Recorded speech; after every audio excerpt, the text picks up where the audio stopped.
বাড়িতে মুদিখানা বাজার তো হয়ে গেছে, তো এটা হচ্ছে এক্সট্রা বাজার, মানে আসে গেছিলো, তো ওখান থেকে ওখানে মশলাপাতি না খুব ভালো পাওয়া যায়, আর পাইকারি মানে পাইকারি রেট বলে ওরকম দামে পাওয়া যায়, তো এক্সট্রা এগুলো চলে এসেছে, মানে অনেক দিন হয়ে যাবে। তো কি কি এসেছে আমি আগে দেখাই।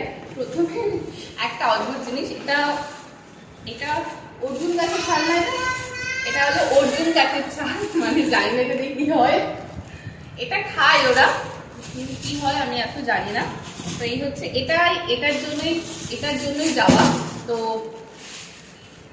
এটা এনেছে আর এগুলো তো এনেছি। তো এই হচ্ছে অর্জুন গাছের ছাল, আর এটাতে কি আছে গো, ছোলা বাদাম, এখানে আছে ছোলা বাদাম, ওখানে ছোলা বাদাম খুব ভালো পাওয়া যায়। তো আর এগুলো ভাজা, তো ভাজাগুলো খেতে ভালো লাগে,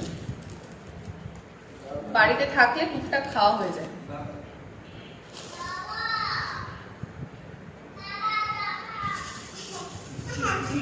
আর এগুলো বাড়িতে রেখে দিলে না অনেকদিন থাকে, মানে এয়ারটাইট কন্টেনারে রাখলে।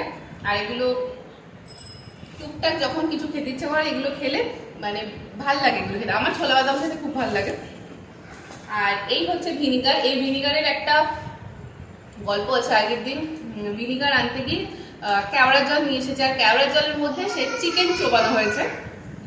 মানে আমি রান্নাঘরে গিয়ে দেখি এত কেওড়ার জলের গন্ধ কেন বেরোচ্ছে, তো গিয়ে দেখলাম ভিনিগারের বদলে কেওড়ার জল এনে চিকেনের মধ্যে সেটাকে দিয়েছে, আর বিচ্ছিরি গন্ধ হয়ে গেছে চিকেনটা।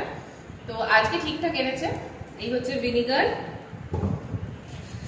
আর যেটা আমাদের খুব লাগে এটা হচ্ছে গোবিন্দভোগ চাল, পোলাও খেতে, পোলাও বা পায়েস খেতে তো লাগে, তো এটা আর খিচুড়ি খেতেও তো লাগে। তো এই হচ্ছে গোবিন্দভোগ চাল, আর এটাও আমাদের খুব লাগে, এটা একটু আগে ভালো হতো। তো যাই হোক, এটা হচ্ছে বিরিয়ানি চাল, মানে বিরিয়ানি আমাদের সপ্তাহে যে কতদিন হয় মানে অগুন্তি, সপ্তাহে মনে হয় 4-5 দিন হয়ে যায় বিরিয়ানি বাড়িতে। তো বিরিয়ানি চালটাও খুব দরকার। এই হচ্ছে বিরিয়ানি চাল। আর হ্যাঁ, কালকেই হয়তো বিরিয়ানি হবে, তো এর জন্য চালটা শেষ হয়ে গেছিল। এই হচ্ছে বিরিয়ানি চাল। আর হ্যাঁ, ওটস, এই হচ্ছে ওটসটাও খেতে লাগে। আমিও মাঝে মধ্যে ব্রেকফাস্টে ওটস খেয়ে নিই, যখন খুব মানে কি রান্না করবো ব্রেকফাস্টে, তো মনে হয় কি যে তাহলে ওটস খেয়ে নিই, ওটসটা সব থেকে মানে খুব সহজেই হয়ে যায়, তো ওটসটা নিলাম, নিয়ে খেয়ে নিলাম, আর কোনো ব্রেকফাস্টে কোনো ঝামেলা থাকলো না। এই হচ্ছে গুড নাইট। আর এই হচ্ছে ম্যাগি সস, যেটা ছাড়া আমাদের বাড়িতে চলে না। এটা হচ্ছে হট অ্যান্ড সুইটের ম্যাগি, তো এটাই আমাদের বাড়িতে থাকে। আর নর্মাল যে কেচাপ ওটা থাকে, ওটা দিয়ে চিলি মানে সয়া চিলি বা চিলি চিকেন এগুলো করা হয়, কিন্তু আমরা যেটা খাই এটা ছাড়া মানে আমাদের চলে না। আমি সস খুব একটা পছন্দ করি না, কিন্তু আমাদের বাড়িতে এটা চলে। এই হচ্ছে হট অ্যান্ড সুইটের সস। আর এই হচ্ছে চারমগজটাও দরকার।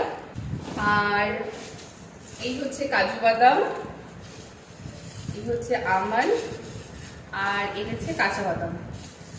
তো এই হচ্ছে আমার বাজার, এইখানে যা যা আছে সবই খুবই দরকারি। তো আর আমার এই ভিনিগারটা না একটু বেশি লাগে, কারণ আমার যখন মনে হয় কি যে ঘরে মানে পিঁপড়ে দেখছি, তো আমি একটু ভিনিগার দিয়ে দিই। ভিনিগার দিলে না অনেক সময় মেঝেতে যদি কোনো মানে পিঁপড়ে বা পোকা টোকা থাকে ওগুলো আর আসে না। তো এটাও মানে সব কিছুতেই লাগে ভিনিগার, খেতে লাগে, ঘর মুছতেও লাগে। তো এই হচ্ছে আমার বাজার, মানে টুকটাক বাজার।